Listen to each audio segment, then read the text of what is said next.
자, 오늘 말씀의 제목이 읽어보세요. 진화론이 과학이에요. 물음표. 과학이냐 이거예요. 그런데 창조는 초과학. 이게 오늘 강의의 제목입니다. 말씀을 하나 읽어볼 건데요. 읽어봅시다. 자, 이 진화론에 관심이 많습니다. 소위 말해서 진화론은 과학적이고 창조론이라고 일반적으로 얘기는 하는데 이건 비과학적이다. 근데 이게 정말 얼마나 잘못된 말인지는 모릅니다. 그래서 오늘 간단하게 그것들을 좀 살펴볼 거예요. 자, 그러면 과학이 뭔지 혹시 아십니까? 여기 과학이 뭔지 설명할 수 있는 분 한번. 이 과학이 뭐냐면요, 읽어보세요.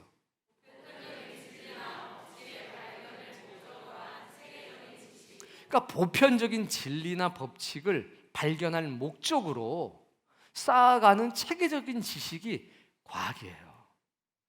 역시 좀 어려운 말이죠. 그러니까 무언가를 발견하려고 한다는 겁니다. 법칙을. 그걸 체계적으로 쌓아가는 게 지식인데, 자, 과학이라고 하는 것은요, 확고한 경험적 사실을 토대로 해서 보편성과 객관성을 인정받는 지식의 체계이어야 한다. 이게 부연 설명인 겁니다. 또 어렵죠? 무슨 얘기냐면 이게 모든 사람이 보고 아 맞아, 이게 끄덕끄덕 거릴 수 있어야 한다는 겁니다. 이게 과학이에요. 이렇게 얘기하면 또 어렵습니다. 그러니까 과학이 뭔지를 우리는 잘 모르고 사는 거예요. 얘기를 하도 많이 들어서 왠지 과학적이다 그러면 뭐 그럴듯해 이렇게 되는 거죠. 그래서 제가 좀 정리를 했어요. 중학교 1 과학 교과서에 이렇게 나온대요. 읽어보세요.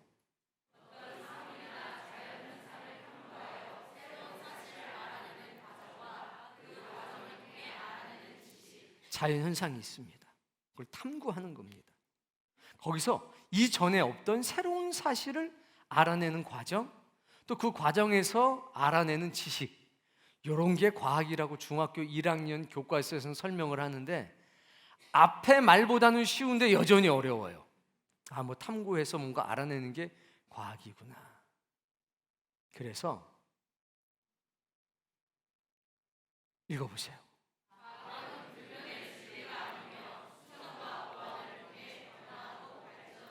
그러나 과학은 진리가 아니라는 겁니다. 근데 자꾸 과학을 진리처럼 받아들이는 사람들이 있습니다. 과학은 불변의 진리가 아닙니다. 수정되고 보완되고 변화되고 발전하는 것이 과학. 그러니까 결국 지금 현재는 불완전할 수도 있다는 거죠. 그래서 과학의 특징은 쉽습니다. 과학에는 크게 두 가지의 특징이 있습니다. 이거 한 중학교 2학년, 3학년 정도 되면 배우지 않을까요, 혹시? 안 배우는군요. 두 가지 특징이 있습니다. 그 첫 번째는 잠정적이라고 하는, 텐테티브라고 하는 겁니다. 잠정성. 이게 무슨 얘기냐? 과학은 절대 불변의 진리가 아니라 변할 수도 있다는 겁니다. 두 번째 특징은 재현성이에요. 어떤 조건에서, 특정한 조건에서 누구나 다 그것을 재현해낼 수 있어야 그게 과학이라는 겁니다. 재현이 불가능해요. 그러면 그건 가설이지 과학적 사실은 아니라는 겁니다. 그러니까 과학은 절대 불변의 진리가 아니라 변할 수도 있다. 이게 뭐라고요? 잠정적 특징이라고 하는 거예요. 두 번째 읽어보세요. 재현 가능성. 읽어보세요.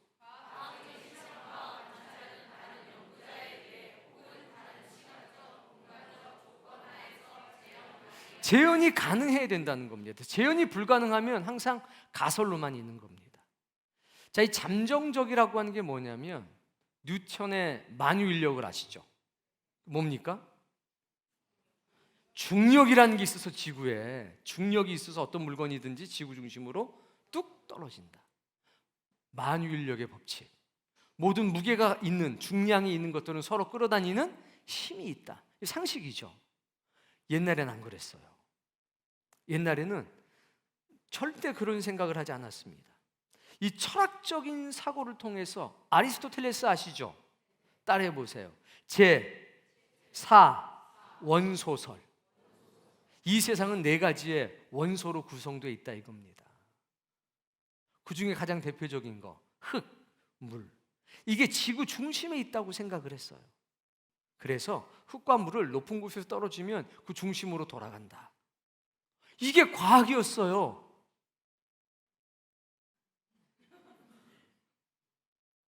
그러니까 잠정적 특징이 있다는 거예요. 절대 불변의 진리가 아니라 변할 수도 있다는 겁니다. 두 번째는요, 지동설.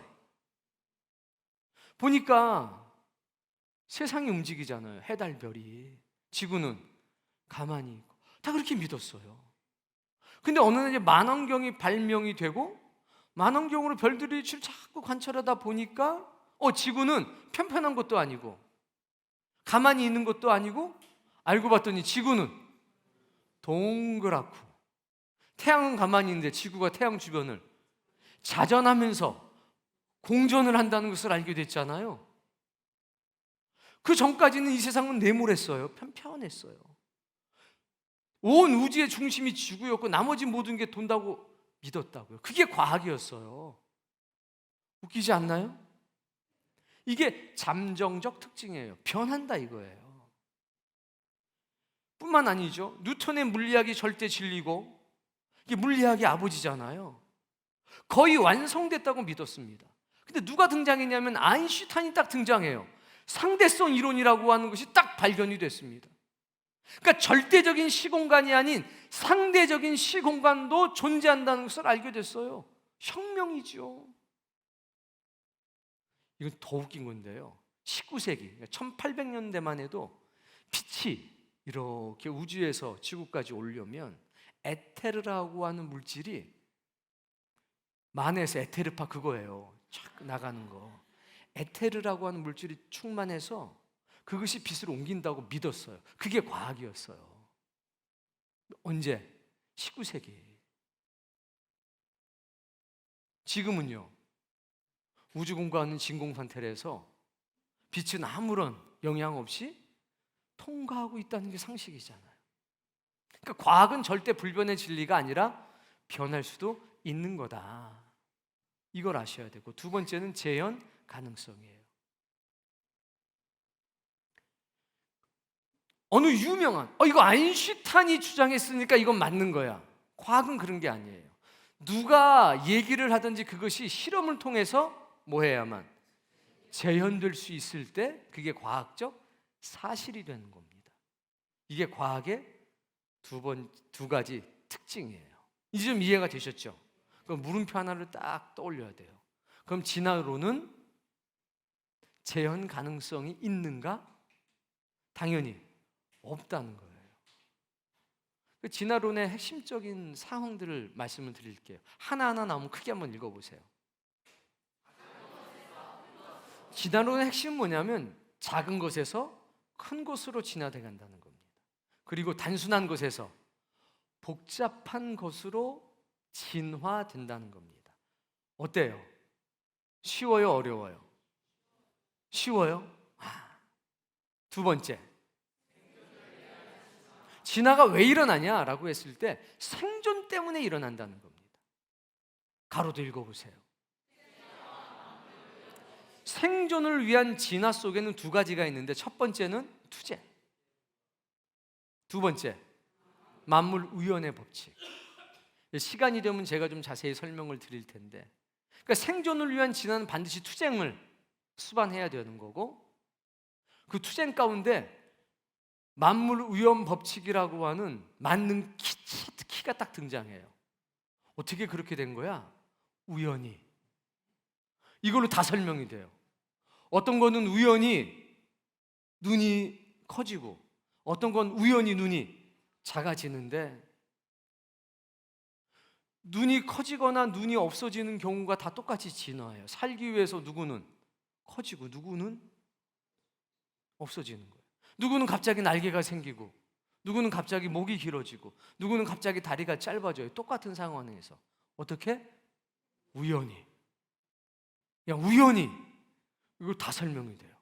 설명이 안 되는 게 없어요. 세 번째, 그렇게 우연히 뭔가 됐는데 그거를 자연히 선택을 한다는 겁니다. 마지막이 하이라이트예요. 이게 지난으로 핵심적인 네 가지 사항이에요.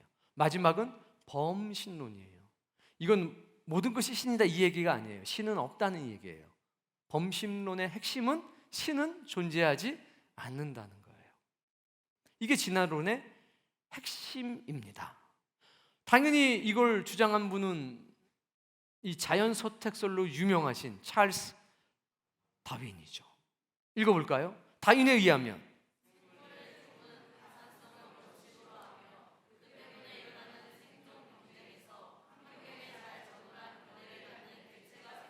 이래가지고 저래가지고 변화하는 과정이다 라고 얘기를 해요.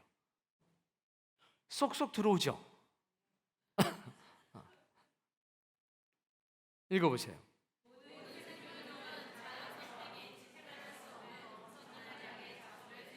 그러니까 많이 낳는다는 거예요. 근데 사람을 봐요. 여기서 셋 난 사람 손 들어봐요. 몇 명 있어요? 4명 난 사람 손 들어봐요. 제 친구 중에 하나는 아버지 어머니가 12명을 낳습니다.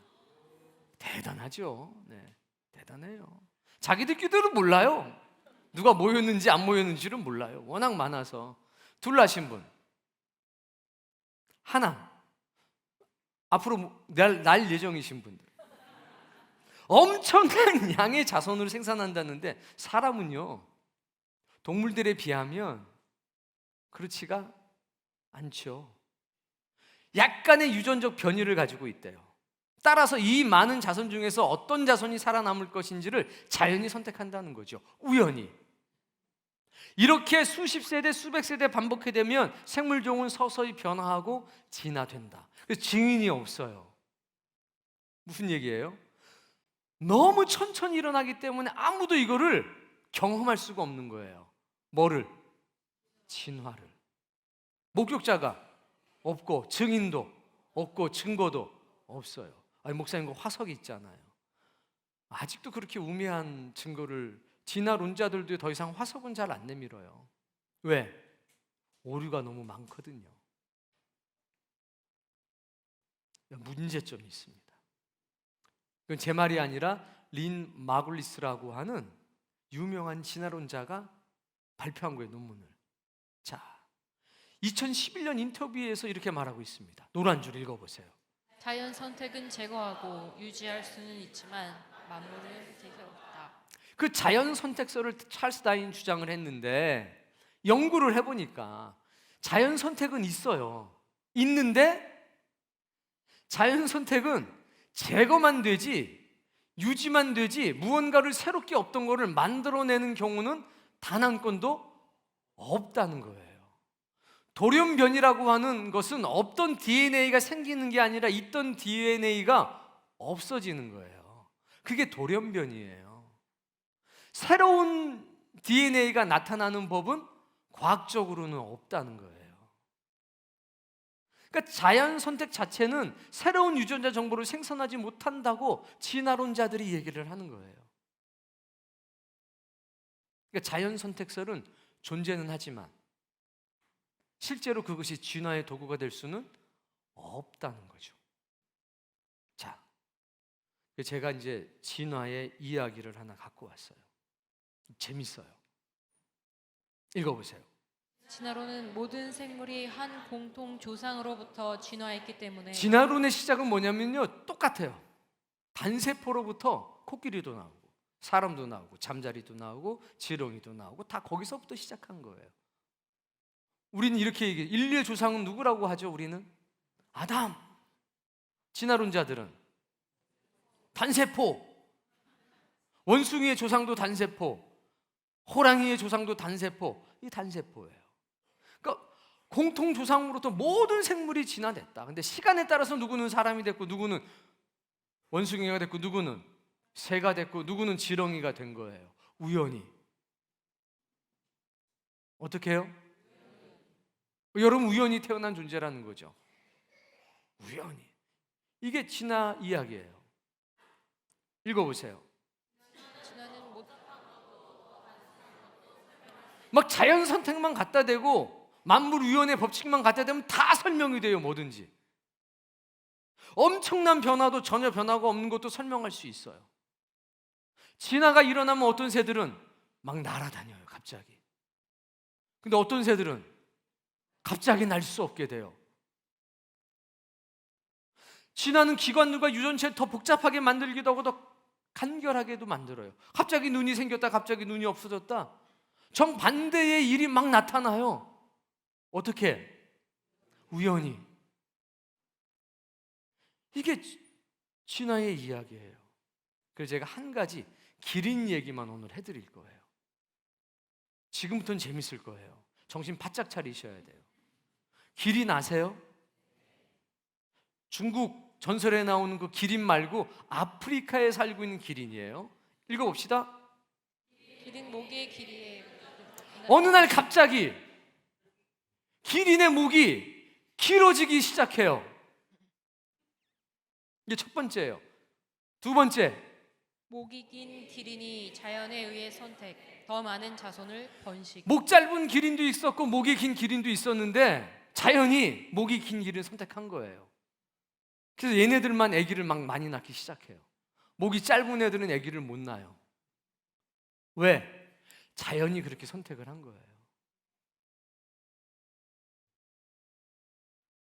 세 번째, 목이 긴 기린이 대다수가 됨. 지금은 목이 긴 기린만 살아남았다 이거예요. 이게 진화의 핵심이에요. 기린의 관. 이거 굉장히 유명한 이야기예요. 제 얘기를 좀 들어보셔야 될 것 같아요. 지금부터. 이건 진화론자들 얘기고 간단하죠? 쉽죠? 어느 날 갑자기 기린 목이 길어졌다 이거예요. 목이 짧은 기린이 있고 긴 기린이 있었는데 자연이 목이 긴 기린을 선택했더니 갑자기 2배씩 3배씩 아기를 낳기 시작한 거죠.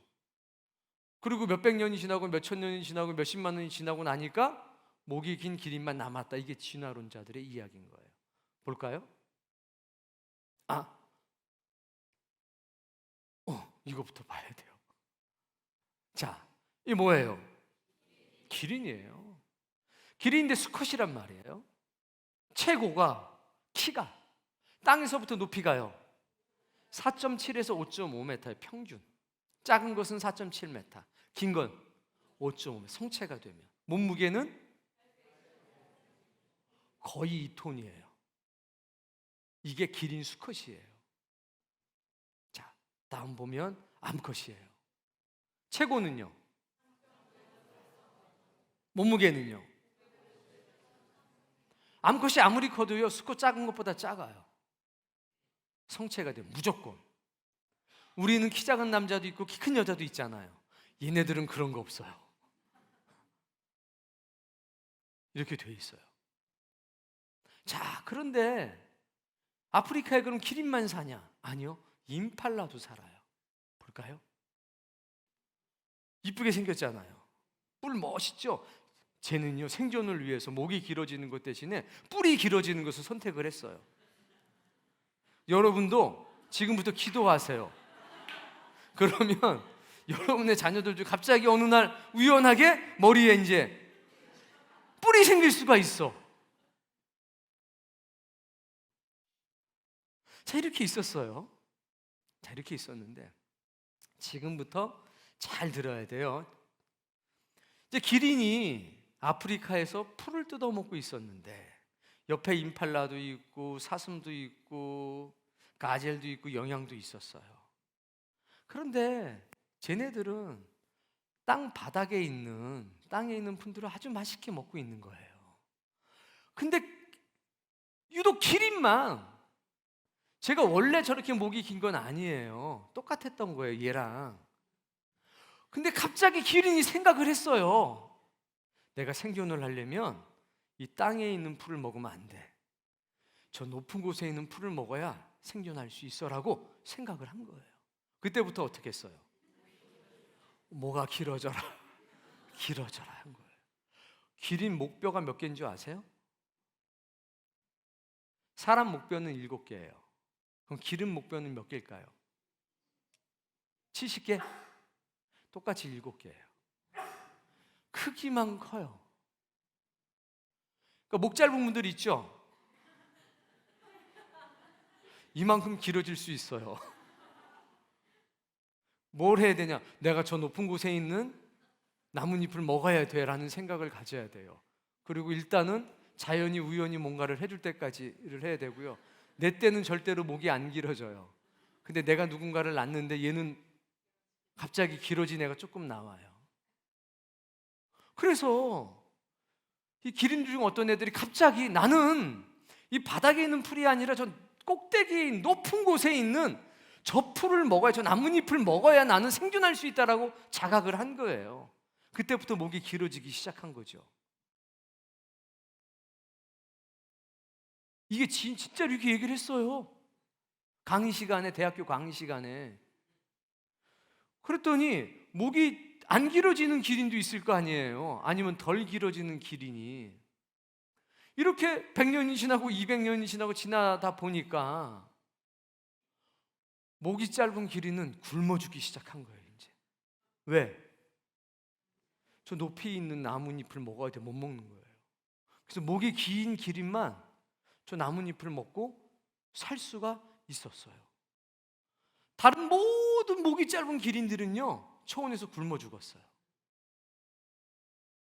왜냐하면 이 목이 짧은 기린들은 너무 자존심이 강해가지고 바닥에 있는 풀은 죽어도 못 먹는 거죠.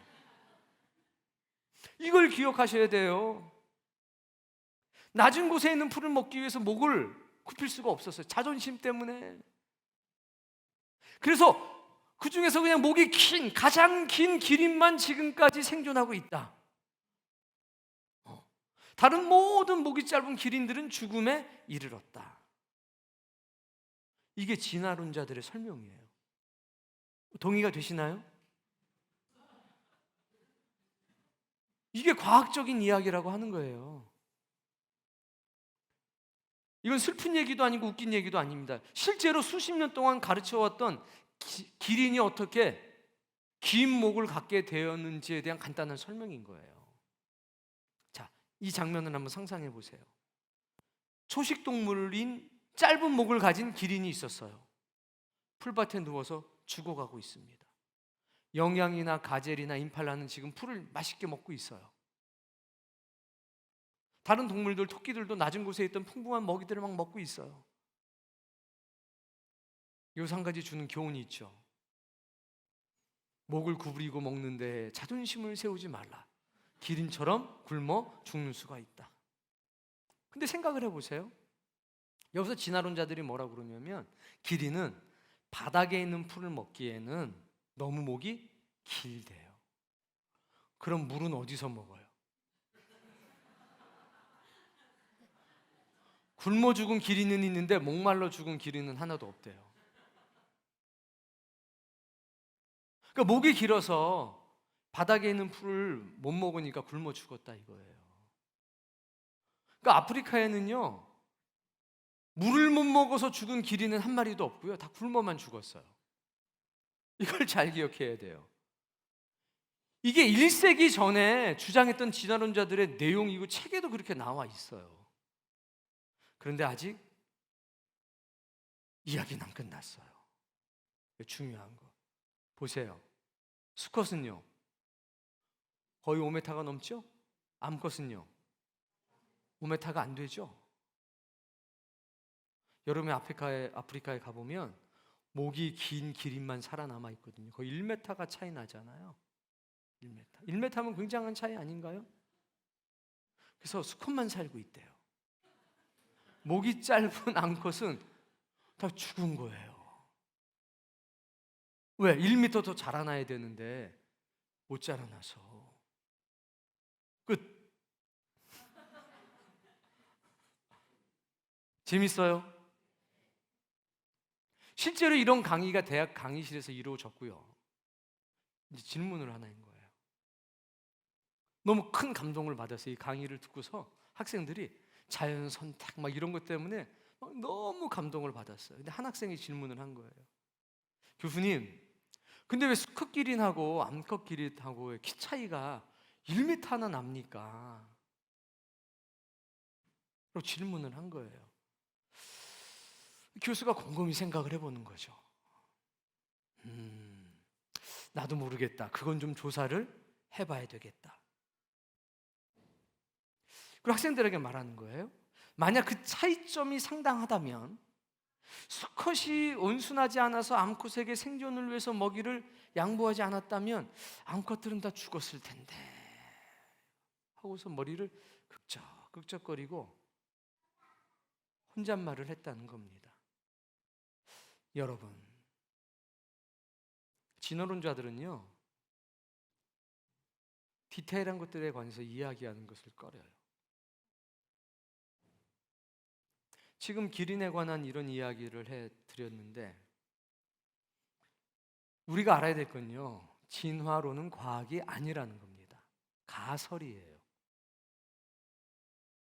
그러면 창조는 증명이 되나요? 아니요. 창조는 증명될 수가 없습니다. 자, 이제 창조론을 좀 보도록 하겠습니다. 읽어보세요. 창조론이란 창조론은 뭐냐면요, 이런 거예요. 읽어보세요. 아니다. 창조는 론이 될 수 없다. 창조는 학문이 아니다. 신의 섭리이다. 정확한 건 창조론이 아닙니다. 창조는 론이 될 수가 없어요. 왜? 신의 섭리이기 때문에 과학이 증명해낼 수가 없어요. 과학이 증명해낼 수 있으면 이미 신의 영역이 아닌 거죠. 그래서 론을 빼야 돼요. 우리는 그냥 창조라고 해야 됩니다. 그러니까 창조는 학문이 아닌 거죠. 검증할 수가 없으니까 사람이. 이건 신의 섭리라는 거예요. 지금부터는 창조의 섭리를 말씀드릴게요. 창세기 1장 1절이 뭐였습니까? 태초에 하나님이 천지를 창조하시니라. 며칠 동안 창조하셨대요? 6일 동안 창조하시고 7일째는 안식하시며 안식일을 창조하셨습니다. 그걸 정리하면 이렇게 돼 있거든요. 자, 6일 동안 창조를 계속 하셨어요. 첫 번째 날 빛을 만드셨습니다. 자, 두 번째 날 여기에서 이제 수준이 갈리는 거예요. 자, 두 번째 날 공간과 공간을 만드시고 물을 나누셨어요. 공간 위의 물과 공간 아래의 물로. 그럼 셋째 날에는요? 그래요. 이쪽은 주로 조용한데 땅과 바다를 만드셨어요. 하늘 아래에 있는 물을 한 곳으로 모아서 땅이 드러나게 하셨습니다. 묻을 땅이라고 하고 모인 물을 바다라고 하셨어요. 그리고 땅에게 명령했어요. 식물을 내어라. 자, 네 번째 날에는요, 광명체를 만들었습니다. 해, 달, 별. 그리고 성경에 보면 계절들 만들었다고 그래요. 절기도 만들었다고 그래요. 날도 만들고. 그러니까 시간을 만드셨다는 얘기예요. 1년 365일, 하루 24시간을 네 번째 날부터 만드셨습니다. 첫 번째 날, 두 번째 날, 세 번째 날은 무한대예요. 우리가 그 시간을 알 수가 없어요. 우리가 알 수 있는 건 네 번째 날부터 하루가 창조가 됐기 때문에 그때부터 24시간, 1년 365일이 있었다는 겁니다. 그러니까 지구의 역사가 뭐 100억 년이다. 괜찮아요. 왜? 첫째 날, 둘째 날, 세 번째 날은요, 인간의 시간의 개념하고 완전히 다르기 때문에요.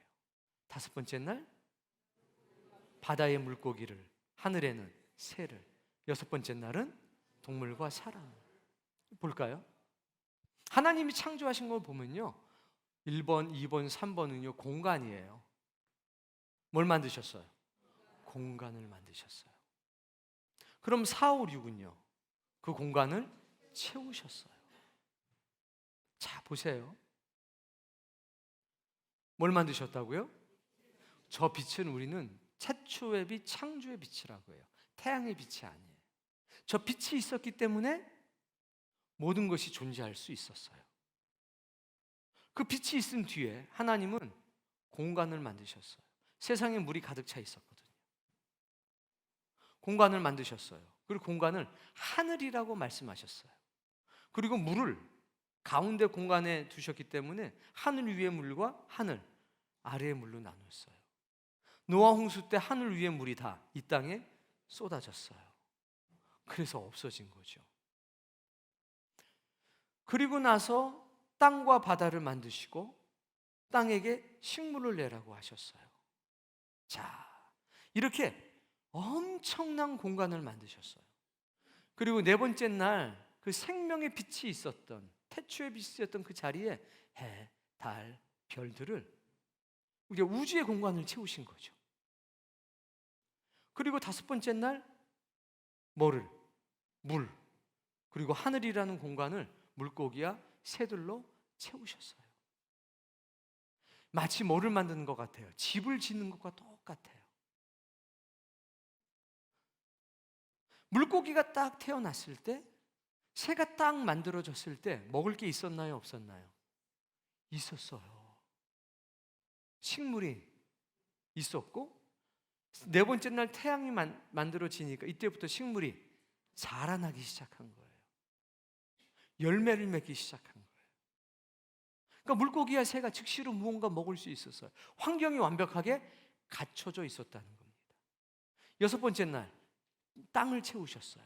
동물과 사람을 만든 거죠. 여기서 제일 중요한 거 한번 따라해 봅시다. 생존을 위해서 투쟁할 필요가 없었다. 생존을 위해서 진화할 필요도 없었다. 조금 뒤에 이야기를 한 번 더 할 거예요. 생존을 위해서 무언가 따로 할 필요가 없었다고요. 투쟁을 할 필요가 없었습니다. 그냥 평화롭게 살아갔으면 됐습니다. 이게 하나님이 우리에게 말씀해 주시는 창조예요. 1절 말씀 다시 한번 읽어볼까요? 태초에 하나님이 천지를 창조하시니라. 그럼 나는요? 창세기 1장 1절 핵심이 뭐냐면요, 너도 하나님이 창조했다는 거예요. 지으신 것이 아무런 목적 없이 된 것이 없어요. 다 계획하시고 하나하나를 만드신 거라는 겁니다. 아, 나도 하나님이 만드셨구나. 나에게도 특별한 섭리, 계획과 하나님의 역사가 있겠구나. 이게 창세기 1장 1절의 핵심적인 내용입니다. 자, 이제 창조론과 진화론을 좀 비교해 볼게요. 진화론은 작은 것에서 큰 것으로, 창조는요, 큰 것에서 작은 것이 나온다. 보세요. 아버지를 만들었어요. 어머니를 만들었어요. 그리고 거기서 뭐가 나와요? 자녀가 나와요.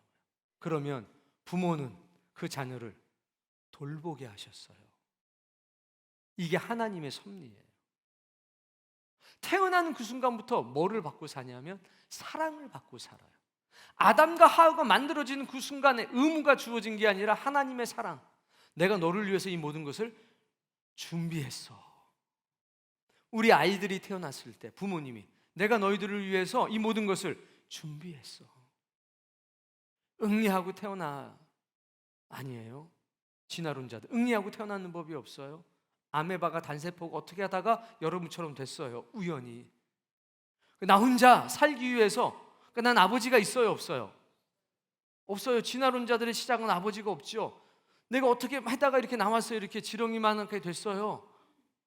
근데 다 적밖에 없는 거죠. 그러니까 어디로 숨었어요? 흙 속으로 숨은 거예요. 생존을 위해서. 지렁이는. 근데 지네는요, 성질이 나빠가지고 흙 속으로 안 숨었어요. 생존을 위해서 막 돌아다니면서 깨물고 다녀요. 정갈하고 친구해요. 갑자기 이렇게 됐다는 거예요. 작은 것에서 어떤 것으로? 큰 것으로. 근데 하나님은 말씀하셔요. 아니, 큰 것에서 작은 게 나와. 그러니까 진화론은 처음부터 양육 강식인 거예요. 적자 생존인 겁니다. 이거 정말 무서운 거거든요. 이거 정말 무서운 거예요. 창조는 아니에요. 큰 것에서 작은 것이 나와서 태어나는 그 순간부터 사랑받는 존재가 된 거예요. 두 번째, 생존을 위한 진화, 투쟁과 만물 우연 법칙. 생존을 위해서 진화하는 거예요. 창조는요, 서로 협력하여 살아갈 수 있도록 창조 계획. 나의 창조하는 것들로 인하여 너희는 영원히 기뻐하고 즐거워하라. 다 만들어 놓고, 환경을 만들어 놓고 완벽하게 만들어 놓으셨어요. 살아가는데 지장함이 없도록, 사람에게는 뭐까지 주셨냐? 이성이라고 하는 것까지 주셨어요. 그래서 사자와 어린 양이 함께 놀아요. 독사굴에 어린이가 손을 놓고 장난을 쳐요.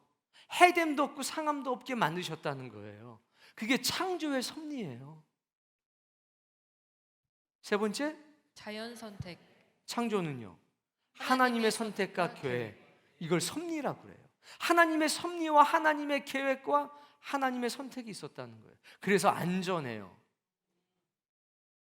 자연이 선택할 때는 조건이 없어요. 우연히 자연이 선택하는 거예요. 근데 웃긴 거 아세요? 손가락 몇 개예요? 발가락은요? 5개죠? 말은요?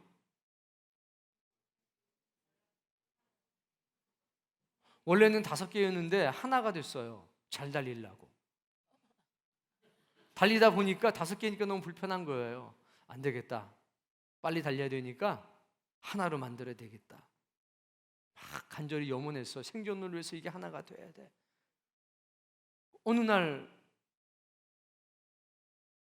이렇게 붙고 뭐 이렇게 붙고 이렇게 됐어요. 우연히. 그런 애들만 아기를 많이 낳고 살았다는 거예요. 아니요. 하나님은 어떤 것은 그렇게, 어떤 것은 저렇게 처음부터 만드셨어요. 살아가기 가장 적합하도록. 진화론은 범신론, 창조론은 유일한 창조주. 자, 여기서 이제 의미 없는 단어들을 한번 이야기해 볼게요. 의미 없는 단어들이 많이 있어요. 기억도 있고 니은도 있고 디귿도 있고 아도 있고 리을도 있고. 그런데 갑자기 시간이 오래 흐르다 보니까 이 단어들이 생존을 위해서 투쟁을 하기 시작해요. 내가 살아야 되겠다. 그러니까 기억이 니은과 싸우고 리을은 미음과 싸우고 아는 어랑 싸우고 막 싸우는 거예요. 막. 그러다가 돌연변이가 생겼어요. 그래서 가가 만들어진 거예요. 그래서 그런데 이거는 자연이 선택을 안 했어요. 가만 선택을 했어요. 우연하게. 그러고서 막 어쩌고 저쩌고 하다가 사랑해라고 한 단어가 만들어진 거죠. 이게 진화론이 얘기하는 거예요. 벌써 여러분이 웃기다는 표정으로 보고 있어요. 이 앞에 막 수많은 이야기가 그런 거예요. 진화로 박쥐는 갑자기 초음파가 생겼어요. 여러분도 좀 초음파가 있었으면 좋겠어요. 진화로 편충은 납작해졌어요. 진화로 지느러미가 다리가 되었어요. 다시 진화로 다리가 지느러미로 됐어요. 진화로 어떤 생물은 포식자가 되었고 어떤 생물은 먹이가 됐어요. 진화로. 기린 얘기 다시 한번 할게요. 어떤 기린은 목이 짧았는데 바닥에는 풀을 안 먹고 죽었어요. 내가 자존심이 있지. 난 나뭇잎 안 먹지 풀은 안 먹어. 여러분, 단어는요 스스로 조합할 수가 없어요. 사람도 마찬가지고 모든 생명체도 마찬가지예요. 갑자기 이 단세포랑 저 단세포랑 만나가지고 자들끼리 어떻게 하니까 다세포가 되는 일은 없어요. 진화가 지금 멈춰져 있잖아요. 창조의 섭리는요 정말 놀랍고 위대해요. 정말 우연하게 만들어진 게 없어요. 모든 생명은 하나님의 특별한 계획 가운데 만들어졌습니다. 그 중에 사람은 하나님의 형상으로 창조됐습니다. 그래서 생명 중 유일하게 이성이라고 하는 것을 사용할 수 있게 됐습니다. 자, 읽어볼까요? 무엇을 믿을 것인가? 진화론을 믿을 것인가? 창조를 믿을 것인가? 이거는 믿음에 관한 문제예요. 진화는 비과학적, 지금까지 가설에 불과하고요. 창조는 과학으로 해명될 수 없는 신의 영역이에요. 무슨 얘기냐? 이건 믿음의 문제라는 거예요. 믿음의 문제. 과학이라고 하는 관점에서 보면 진화론도 가설이고 창조도 가설에 불과한 거예요. 왜? 증명해낼 수가 없으니까. 재현해낼 수가 없잖아요. 그러니까 과학이 영역이 아니라는 거예요. 진화는 비과학적인 거고 창조는 초과학적인 거예요. 이거 구별하실 수 있겠죠? 자, 진화론은요, 한마디로 말하면 퇴화와 멸종하는 게 핵심이에요. 그러니까 무언가 자꾸 퇴화가 되고 무언가 자꾸 멸종이 돼야 좀 능력이 있는 것들이 생존해서 진화를 계속한다는 거예요. 이 진화론의 핵심이에요. 이거 굉장히 무서워요. 읽어볼까요? 인간은 지금도 진화하고 있다. 생존을 위해서. 여러분이 모르지만 지금 인간 진화하고 있는 거예요. 생존을 위해서. 옆에 사람 보세요. 얘가 죽어야 내가 살아요. 이게 진화론의 핵심이에요. 옆에 보세요. 사랑스러워요? 아니면 어떻게든지. 백홈, 너 좀 진화가 된 것 같아. 하얘졌어. 생존을 위해서 너 하얘진 거야? 옆에 집사님은 좀 까매졌는데. 읽어보세요. 양육강식 적자 생존의 논리가 나왔다. 진화론에서 양육강식 적자 생존이 나온 겁니다. 여기서 나온 게 이거예요. 히틀러의 유대인 학살도 진화론에서 나온 거예요. 유물론도 마찬가지예요. 공산주의의 기본이 된 유물론도 마찬가지예요. 수천 명, 수만 명, 수십만 명을 죽여도 이 사람들은 양심의 가책이 없어요. 유물론 사상에 의하면 사람은 생명 덩어리가 아니라 단백질 덩어리이기 때문이에요. 고기하고 똑같은 거예요. 혁명을 위해서라면 생명은 아무 의미가 없는 거예요. 그게 유물론이에요. 그게 진화론이에요. 열성인 건 멸종시켜야 되는 겁니다. 우성만, 독일 민족만 우성이니까 나머지는 전부 다 죽여도 되니까 아무런 양심의 가책 없이 인간 청소한 거예요. 이렇게 무서운 거예요. 양육간식 적자 생존. 읽어보세요. 진화론은 증명된 적이 없다. 증명된 적이 없죠. 한 번도 증명된 적이 없어요. 진화론은 주장되었을 뿐이에요. 진화론은 비과학적입니다. 이유는 재현 가능성이 없잖아요. 진화론자들 중에서 무언가 재현에 성공한 게 있어요? 없잖아요. 근데 그게 왜 과학적이에요? 이미 진화론자들이 교육, 방송, 언론을 장악했기 때문이에요. 진화론은 진리가 아닙니다. 검증되지 않은 제한된 이론, 즉 가설에 불과하다는 거예요. 자연 선택과 돌연변이 예는 풍부하지만 진화의 예는 없어요. 진화는 눈을 파괴하는 것이 아니라 만들어낼 필요가 있다는 거예요. 창조의 능력이 없다는 거예요. 진화에는. 근데 하나님에겐 창조의 능력이 있잖아요. 자, 읽어보세요. 하나님의 섭리, 창조의 섭리. 사람을 위해서 하나님은 새로운 시간과 공간을 창조하신다. 하나님은요, 사람을 위해서 새로운 시간을 만드시고 새로운 공간을 창조하시기로 계획하셨습니다. 그리고 나서 그 공간과 시간 속에서 살아갈 수 있도록 사람을 변화시킵니다. 왜? 새로운 시간과 새로운 공간 속에 살아가려면 지금 이 상태로는 안 되니까. 우리가 하다못해 우주를 가려고 그래도 어때요? 훈련 받아야지 갈 수 있죠? 똑같아요. 새로운 시간과 새로운 공간, 그것은 영원한 시간이거든요. 그 공간과 시간은 영원한 삶을 우리에게 제공해요. 그래서 사람을 변화시키지 않으면 갈 수가 없어요. 진화가 아니라 뭐 시킨다고요? 변화시켜요. 이 변화에는 시간이 필요 없어요. 인간의 노력이 필요가 없습니다. 하나님의 절대적인 섭리가 필요한 거죠. 읽어보세요. 진화가 아니라 창조적 변화이다. 맞아요. 진화가 아니에요. 창조적 변화입니다. 변화인 거예요. 자, 그 과정을 봅시다. 창조의 과정과 너무나 똑같아요. 환경을 먼저 만드신 다음에 사람을 창조하셔요. 자, 이제 말씀을 볼 겁니다. 이사야서 65장 말씀이에요. 17절, 18절 읽어봅시다.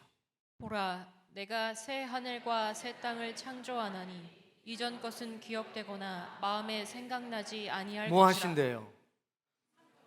새한 것의 땅을 창조한대요. 그러니까 새로운 공간을 만드시겠다는 거예요. 18절 너희는 내가 창조하는 것으로 말미암아 영원히 기뻐하며 즐거워할지니라. 그런데 하나님이 새롭게 만드신 그 공간에는 뭐가 충만하냐? 기쁨만 충만하다는 거예요. 특별한 어떤 원리와 법칙이 주장하고 있는 겁니다. 그게 24절이에요. 24절 말씀. 그들이 부르기 전에 내가 응답하겠고 그들이 말을 마치기 전에 내가 들을 것이며. 이걸 과학적으로 어떻게 증명하겠냐고요.